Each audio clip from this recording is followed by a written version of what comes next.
Am I wrong for making my son take a paternity test? This is a mess, and I would appreciate opinions from unbiased people. It was recommended that I post here and another page. I, female 39, have 2 kids, male 17 and female 10. When I was 21, I had a one-night stand which resulted in my son Austin, and the father wanted nothing to do with my child. When my son was 3, I met my husband Mark, male 38. My son adores my husband and calls him father. Austin met his current girlfriend through Mark's best friend Ellen, her father. Macy and Austin have been close since they were young, and we were all thrilled when we found out they were dating. After we found out, Mark and I sat Austin down and explained that we're happy for him, but we needed him to know the importance of safe sex, whether it was happening or not. He was disgusted, but said he understood, and we left it at that.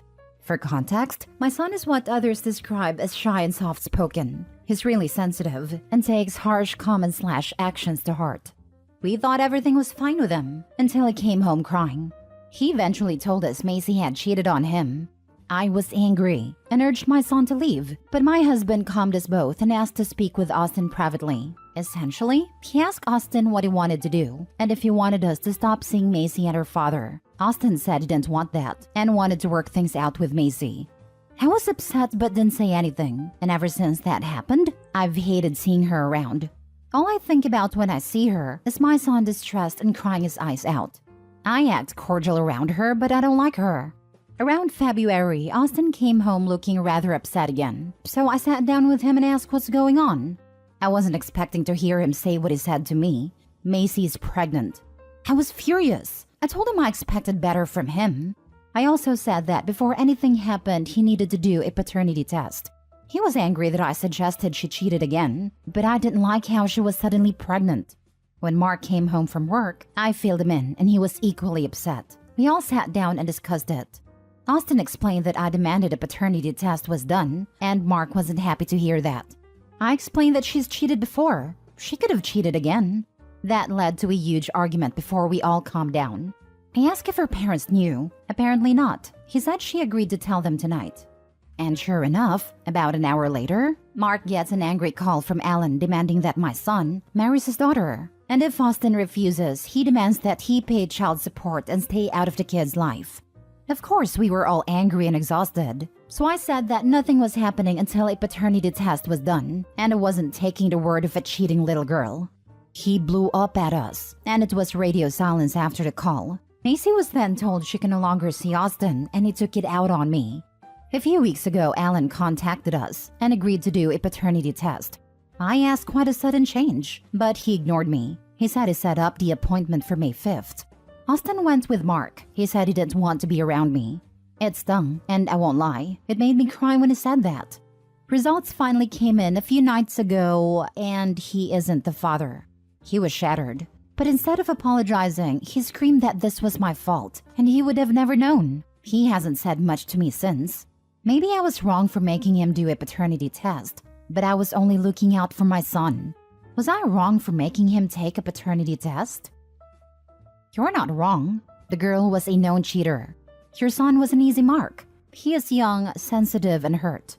This pregnancy would have affected his entire life going forward had he been the father. He will appreciate your insistence on the paternity test after he has a chance to sort his emotions. Or pay child support for a child that isn't his, just to have her throw that fact in his face 10 years down the road. Finding out now is the best scenario. Or he stays with her and she continues to cheat and raise a child that isn't his. He will understand one day. He's hurting right now and you're just the person he took it out on. Once he understands the gravity of the situation and what it takes to raise a child, he will thank you. Exactly. At 17, my mother got a lot of volatile, displaced anger thrown at her from me. Looking back, I think I raged at her because she was a safe person. By that, I mean even though there may have been consequences to my actions, I knew no matter what she wouldn't leave or reject me. Opie, your son is taking this out on you because he trusts that you love him and will be there for him when the dust settles. As counterintuitive as that may sound, it's safer for him to direct all his pain and anger at you than at the ex-girlfriend. You did the right thing getting the test. Continue to be there for your son as he processes this heavy ordeal, and eventually he'll come to understand. This applies to all ages. A friend told me the other night that she'd heard a loud house full of yelling and screaming is one where the child/children feel safe to express their feelings and opinions with their parents. It's the quiet houses that you should worry about. 1,000,000% not wrong. He will appreciate it one day. I'm not sure why your husband was so against the paternity test from the start though. Since your husband was against it, your son feels like you're in the wrong for pushing on it. He's just dealing with a broken heart right now. Don't take it to heart. My take on the husband is that maybe this is a sensitive topic for him, since he's taken on a fatherly role to Opie's son who isn't biologically his. This is obviously a very different situation, and Opie is in the right. But I wonder if Opie's immediate jump to a paternity test has triggered something for the husband about Opie not seeing him as Austin's real father, or something to that extent. Next story. 18 years ago today, I was essentially erased from my family's existence. Today marks 18 years since I was told that the man I called Dad my entire life got DNA test results back and confirmed I wasn't his biological son. It also marks 18 years since we've spoken. In his eyes, regardless of raising me my entire life, I don't exist. The kicker is that my mother is still with him and lies to everyone about his relationship with me. I am not welcome in their home, and there are 0 pictures of me or my children displayed. I've effectively been erased from existence, at least in his head. He and my mom married prior to the Vietnam War, and when he returned, he decided he didn't want to be married anymore. So they split, and she started seeing someone in the office she worked. He got jealous and wanted her back, so they got back together. Apparently, my conception occurred during that break. In the 18 years since we last spoke, I've learned who my biological father is, though he will not recognize the fact even with conclusive DNA tests. I've learned of at least 4 half-siblings, all of which are significantly older than me. While I've been able to connect with them, there really isn't any type of relationship there. The biggest impact this event had on me was increasing my issues with abandonment and feelings of worthlessness. It negatively impacted my ability to form meaningful relationships and continued to make me feel alone in the world. By all observations, I have a decent life. I'm a father to 2 wonderful children, involved in a community, and helped at their respective schools. But I still feel out of place, like I'm playing pretend around others. I constantly second-guess every interaction I have and never feel worthy of anyone else's time. It has been a major struggle. Battling anxiety and depression at the same time only makes it worse.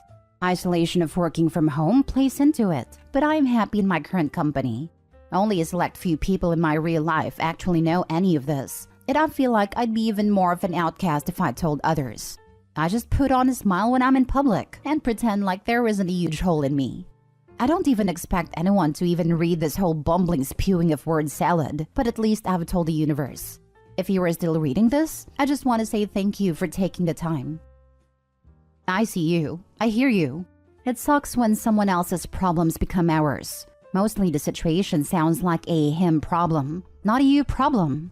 Unfortunately, your mom and he have made it a you problem. The world has your back. Keep being the most you can be. Your validation comes from you, not another single person alive gets that work. Thank you. It's definitely difficult when people from my childhood ask how my dad is. I suppressed my feelings about the situation so long, but thankfully counseling has helped. You don't have to lie. Lots of people ask me why my dad wasn't around for my childhood. At first, I would lie or dance around it, but I realized it's so much better to say he was an alcoholic. I'm not hurting him by being honest. People don't look down on me for his choices. I've reconnected with my dad and still love him, but I'm still honest when people ask. It's my truth. Feel free to tell yours. The way your parents have treated you says more about them than it does about you. No child deserves that kind of BS. Yes, this. Exactly this. The father thinks someone's genetic material matters more than all the time they spent building a relationship. The fact that he can just tear it down in a second speaks volumes about him as a human being. Those volumes, of which there are enough to fill a small library, just say insecure, hurtful, self-centered dumpster fire of a human being over and over again for 4,000 pages, and have a middle finger embossed on a cover. The mother is either complicit or so horrifically mistreated as to be cowed into going along with it. Either way, it makes me want to vomit. Opie's family's where they find it. These wastes of oxygen are not deserving of him. He deserves friends and family who love him and accept him as he is. Thank you for the message. A new study was just published in Psychiatry Research and shared through psypost.org that discusses the difficulties that people who have a non-parental event struggle with, and I opened my eyes. There is a Facebook group that I've joined for support in dealing with this. I would very much suggest that you befriend an older man. Robert Bly, an 80s philosopher, said, "Every young man needs an older man in his life." I'm over 60 and have been very fortunate to have had a number of these friends and mentors in my life over the years. You might start looking around at neighbors, church, social groups, maybe even an old folks' home. A lot of older folks like to talk about their history, but if you find the right one, they can and will want to be a friend/mentor. It only takes one. P.S. Your dad is probably a self-absorbed and flaky scumbag. I want to be married. I don't. I do. And your mother is likely an extremely weak and bad person not to care about her son. I actually have, to an extent. My high school swim coach became a valued mentor and taught me so many things. Upon graduating high school, I actually joined the staff as a coach and served under him for 19 years until he retired. Another set of parents of some kids I coached have become somewhat of a surrogate family as well. We have dinner every week together, which has been helping a lot. I appreciate your comment. Edited to add, the outpouring of support that I've received has been incredible. I want to thank each and every person who has commented or messaged, and I'm doing my best to reply to each of you. Whether you've had a similar experience or offered advice, from the bottom of my heart, I greatly appreciate it. Last story. Girlfriend 23 female appears to be seeing this guy 21 male behind my 25 male back. I sometimes go on her laptop to help with work stuff. Last time I was on it, a message came through from this guy I'd never heard of. I looked and they appeared to message very frequently, but the fact that I only just saw it after how many months gives me the impression that she mutes notifications from him when with me, but forgot this time around. I don't mind people having friends, but from the messages I've seen, this friendship seems to be very strange. The messages are platonic enough for the most part, but she's a very reserved girl, and the messages between us would appear to be platonic to an outsider, so I just can't take it at a surface level. I also know they messaged on multiple apps, because in some messages she was like, "Hold on, we'll go to the other chat," which just adds to my suspicions. I have no idea what this other chat is, but that's not even what upsets me the most. Like I said, I'm fine with her having friends, but there were a few conversations that make me think that it isn't just an ordinary friendship.